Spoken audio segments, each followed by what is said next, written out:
Welcome or welcome back to my channel. My name is Casey and I am so glad that you are here. Today I'm going to be talking about the 10 habits that I have started implementing that have drastically helped me stop overspending and ultimately stop overconsuming. I am ashamed to say, but it's true that I was an overconsumer for many years. I was an impulsive spender. I would just shop to shop. I would scroll when I was bored, scroll when I had a tough day, when I was overstimulated, scroll when I had nothing to do, and I would just end up buying things, whether it was home decor pieces, fashion, random gadgets, technology, you name it, I've done it all. Now that I'm being way more conscious and just aware of what I spend my money on, what I buy, and how much of something I buy, it's helped me so much.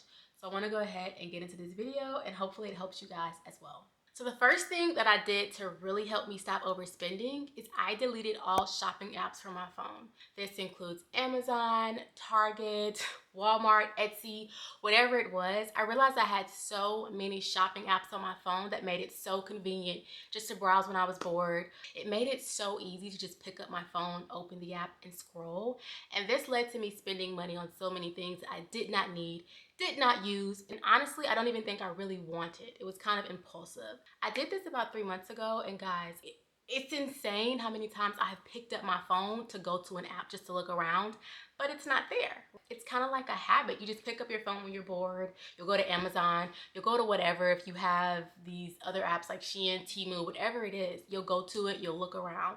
You're not even looking for anything specific. You're just looking to look. And if you see something you like or think is cute, you'll impulsively buy it. Like, oh my gosh, I like this. I want this. I need this. When, of course, we know we really don't need it, but we tell ourselves we do. If you delete the shopping apps you have on your phone and make it harder for you to just randomly shop, it really does help a lot. So when you want to shop, you have to go to your desktop or you have to download the app. And you realize when you have to take the extra initiative and it's not so easy that sometimes discourages you.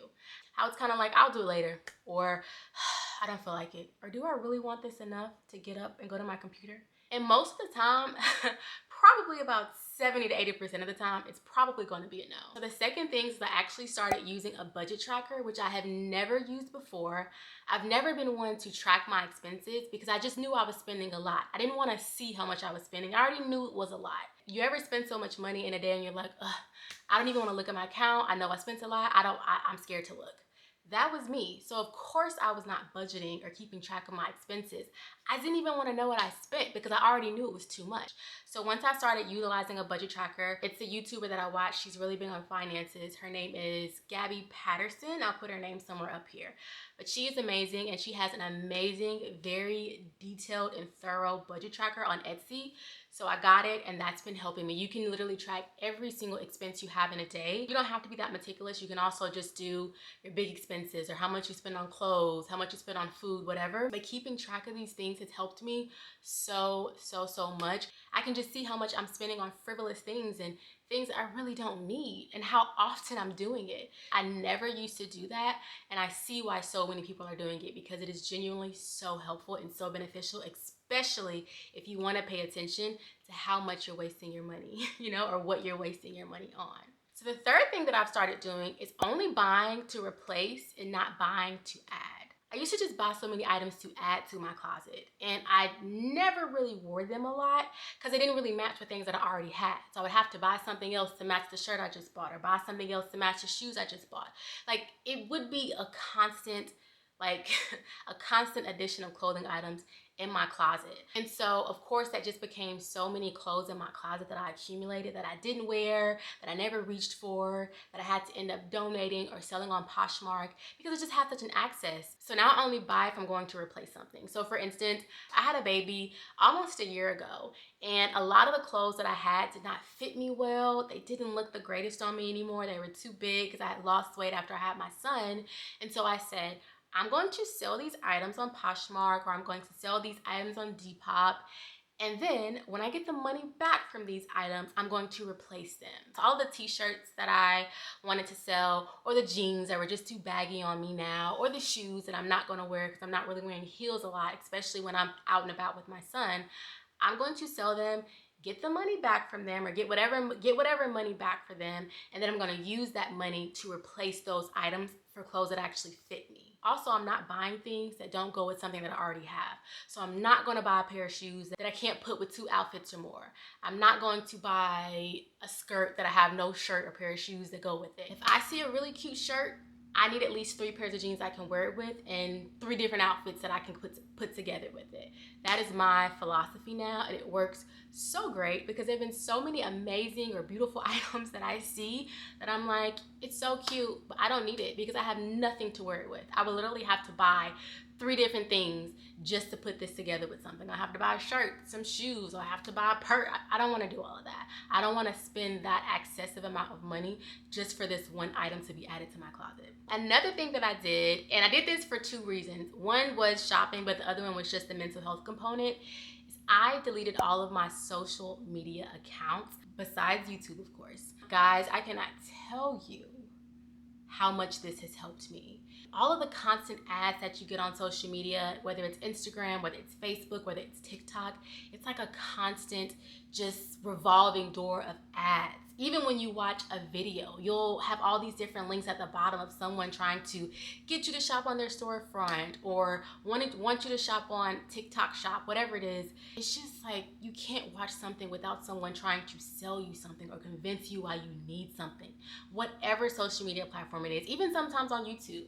I love YouTube and I do not consider this app to be as drastic as the others, but I can't even really watch my favorite influencers anymore without seeing at least 2 ads in their videos. And I mean them like stopping the video to do an ad segment, which is okay, you have to get your money, but it just seems like, you know, it's just so constant. So I deleted my Facebook, my Instagram, and my TikTok, and I cannot tell you how much this has helped me.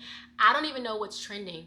I don't know what's trending because I'm not constantly seeing it on social media, or it's not constantly being promoted to me, or I'm not seeing everybody wear it, everybody buy something. I remember the last time that I was on TikTok, people were like in a frenzy about the Trader Joe's bags. Like literally just a bag from that said Trader Joe's on it that you can get.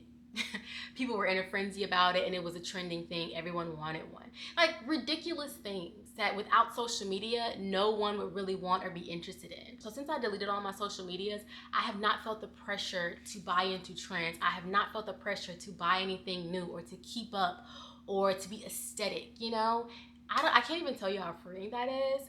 Not even mentioning the mental health component of comparisons or feeling like your life is not what it should be. When you see, you know, everyone's highlight reels on social media, we won't get into that because that's not what this video is about. But shopping and mental health reasons are 2 very big reasons to delete your social media. I would say that. And even if you don't want to delete your social media, just not be on it as much and you'll see how less influenced you are to just spend aimlessly. Another thing that I do is I buy things to fit my lifestyle and not the lifestyle that I want or some imaginary lifestyle that I see myself in. My camera literally died in the middle of that sentence. So now I only buy things that fit my lifestyle and not a lifestyle that I want or fantasy lifestyle that I envision myself in. So for me, I work from home. I don't really go clubbing a lot. I don't really have a ton of friends that I hang out with and we are going to dinners and doing, you know, things of that nature. So I don't need clothes for these events that probably will rarely happen. I would see a beautiful corporate outfit and I would buy it, knowing I only go into office once a year. It's kind of insane when I think about it, but I would be like so influenced because it would look so cute on someone and I would say, oh my gosh, I need that. This is so nice. When I do go into office, I'm gonna wear this. I would buy the outfit. 6 months would pass, it would be time for me to go into office and I wouldn't even think to put it on, or I couldn't fit it anymore, or it just wasn't cute to me anymore. Also, I don't go out, so I don't need a going out dress. I don't need heels. I don't need these types of things because it doesn't fit my lifestyle. When I do go out, it's with my son, it's with my husband, occasionally my friends, and of course my family. But I don't need to wear heels and trousers and all these things for me because it just does not fit my lifestyle. We're doing a lot of things outdoors. We're hiking, we're swimming, we're going to the lake. We're doing these types of things that don't require the type of attire that I have purchased in the past, you know? So I have learned to only buy things that pertain to my lifestyle. So if I want to buy a pair of sweatpants, okay, let me look into that. I have many I don't need anymore, but if I wanted to, maybe a pair of sweatpants, you know, something I'm actually going to get a lot of wear out of. So another thing that I did that drastically helped me is that I switched my main focus to be on self-care instead of self-indulgence. And by self-care, I do not mean buying myself face mask, LED light therapy mask, or buying myself all the gadgets that everyone has that are considered to be a form of self-care. I mean going on long walks, investing in therapy, setting boundaries with things that I consume, whether that is television, whether that is clothes, whether that's home decor pieces, whatever it is. I really set boundaries on what I consumed and how much of it I consumed. So for me, for instance, I don't watch the news like I used to. That's a form of self-care for me. I feel like it's so much going on in the world. It honestly depresses me because I care about these things. I care deeply about people suffering and just everything going on I care about. I had to literally stop consuming the news just so I can have peace of mind. I also had to stop buying things that were cluttering up my space, my closet, my home. I just feel like time and space are so important, and I want to be in a space where I feel like I know where everything is. I don't feel claustrophobic. I don't feel like I need to declutter every couple of months. Like, that's important to me, you know, and it gives me a peace of mind. A lot of the self-care things I do are free, except therapy, of course. Another thing that I do is I stop rewarding myself with purchases. So for instance, I had a very tough week last week at work, and I told myself, oh my gosh, it would be so nice if I could just buy myself something as a reward. But then I stopped and I thought, what sense does that make? I have enough stuff. I don't need anything else. I don't need to reward myself by adding something into my house. I don't need anything. At this point, I'm making this excuse just to buy something, just to have that dopamine hit. Once I actually talked myself through that, I was like, you know what? That would be a mistake, and that is not a good reason to shop. It's just not. It's like a form of retail therapy, and I feel like retail therapy has been so dangerous for someone like me because it's cost me thousands of dollars. And now, since I'm more aware when I'm going into that mindset, I really try to stop myself and rationalize before I purchase something. There's so many other things you can do to reward yourself. Reward yourself with doing something you enjoy that does not cost money, and that's more what I'm focused on at this point in time. Also, another reason I feel like why I'm making this drastic change is because I have a child now, and I truly care about the role model that I am for him. I want him to see that I'm grateful, see that I'm content, see that I'm happy. So I want him to grow up and be someone who can be that as well. I don't want him to always see me buying things and to always see his mom shopping, buying pointless things. I just want to be a role model for him, and I also care about the world he grows up in. Like, our landfills, a lot of them are very, very full, almost to capacity. And I care about the world my son grows up in. When I'm not here and he's here with his family, his children, I want the world to be livable. I just want him to live in a world that is inhabitable, that is okay, that him and his family can live a great life and they're not paying the consequences for things that my generation and the generation before me have done. So to lead into that, since we're on this whole topic of being content, I show gratitude now for what I have. And I know that word is like so washed out because I feel like it's used so much. I show gratitude for what I have. I remember when I was a child, I could not even imagine that I would live the life that I live now. I couldn't imagine being able to afford the things I can afford, being able to provide my son with everything and anything he may want. I could not imagine that when I was a child because I didn't have that childhood. You know what I mean? It was so far out of my reach. I dreamed about things that I have now. I dreamed about it, guys. I can't believe I've been ungrateful for so long and I've just wanted more of this and more of that and more of this and more.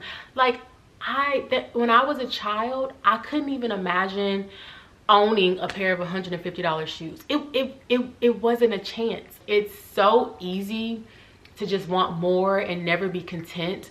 And it's much, much harder to actually be thankful for what you have and to value what you have, especially in today's time when you can have so much of everything. Your overconsumption is so rampant. I think now showing gratitude, like today, I literally got up and I looked around my house. I was thinking, I literally have so many books that I have purchased. I remember when I was a child and I would go to the book fair at my elementary. It was like book fair day and I was always so excited every year when it came around. And my mom would give me a few dollars. My mom had me young. I may preface that right there. She had me young, so we were not like in the best financial situation. But we had everything we needed, but it was very seldom we could get what we want. And so I had like $2, and I remember I wanted this book so bad, Junie B. Jones. I wanted to actually buy the book, and there was just no way I could. And I think the book was like $9.99 or $8.99, but I knew I couldn't buy it, and I knew not even to ask my mom for more money. I knew I had to make do with what I had. And now I'm able to buy books that I love. I'm able to just buy a lot of things that I want and that I love. And I need to be grateful for that, because there was once a time when that was not my reality. I lost sight of that. You don't need much to make you happy. You really don't. You really, really don't. Things do not make you happy. You and the life that you live, the relationships that you have are what make you happy, not materialistic items. Another thing that I did is I stopped watching influencers who promote overconsumption. Like, it's like, oh, I'm sorry. I'm so sorry. You cannot get on TikTok without seeing so much overconsumption, which is why I'm so glad I'm off of TikTok. But I still see video essays on YouTube of people doing like, people talking about how crazy TikTok overconsumption has got. And I'm just like, it's interesting to me that a lot of people's personalities or a lot of people's online presence is them consuming. And that's how they have such a big presence. And I just stopped watching it. I stopped watching it because you feel like you have a little and everyone has a lot, but you really have enough and everyone else just has an excessive amount of things. There's no reason for me to watch an influencer talk about how she has 10 Stanley Cups in 10 different colors. There's just no reason. There's just, what is this doing for me? This is making me feel like I want a Stanley Cup now, and I don't. I don't want to. I never even thought about Stanley Cups until they became popular. But you just see it so much, you think you want it, or you think, okay, well, let me give it a try. I had to stop watching these influencers. I just had to. Just the excessive spending and the over consumerism of just a lot of influencers today. And this is, trust me, I'm not ragging on influencers because I was an over consumer too at a point, but it's so excessive that I feel like it influences you to also be excessive. I don't want to watch anything or consume anything visually that's going to make me feel like I need to go out and buy things. So and also, when you see influencers, you tend to shop for the aesthetic. You want to buy something an influencer has because you think it'll make you be closer to that aesthetic, or, you know, closer to the style that they have, or whatever. Even the influencers that I watch, when they mention a protein bar that they eat, or they mention a home decor piece that they have in their home and I think it's so nice in their space, I'm like, oh, I want that, because I think by getting that piece, my home will also be aesthetic. And that's just not, you know, that's not how it works. I stopped shopping for aesthetic and paying attention to that, and just shopping for a purpose, shopping to buy purposeful items, things that are actually conducive and work for me and my home and my style, and not be so influenced for an aesthetic, or not be so focused on an aesthetic or a look, because I feel like a lot of us, we're so hyper focused on that we don't realize we're all looking the same, we're all buying the same things. Personal style is very hard these days to even find. I didn't even know what my personal style was until I got off of social media and stopped buying what was recommended to me, or stopped buying what I saw other people buy that I thought was cute. Instead, actually buying things that I'm interested in. So when not being on social media helped me realize, like, dang, I do have style. I just was so influenced by other people's style, influenced by trends, that I didn't even know I had my own personal style. I just dressed in what I thought looked nice because everyone else had it. And that's sad to say, but it's the truth. So those are all the things that I did and still try to do to help curb my spending, curb my shopping addiction, and not be such an over consumer. And they really, really do help. I also did a things I'm no longer buying video that I'll link up here, and I really enjoyed making it. I am just trying to be more mindful about the money I spend and what I spend it on, because our dollars mean a lot. Our dollars mean a lot, and we work hard for the money that we make. We need to make sure that what we buy has value, like actual meaningful value to us. So thank you guys so much for watching. Please feel free to comment down below if you have any questions, or even if you're implementing these things in your life too, or if you already have been and they've helped you and I'm just late to the game. I'm so curious to know. Again, thank you for watching, and I'll see you guys in my next video.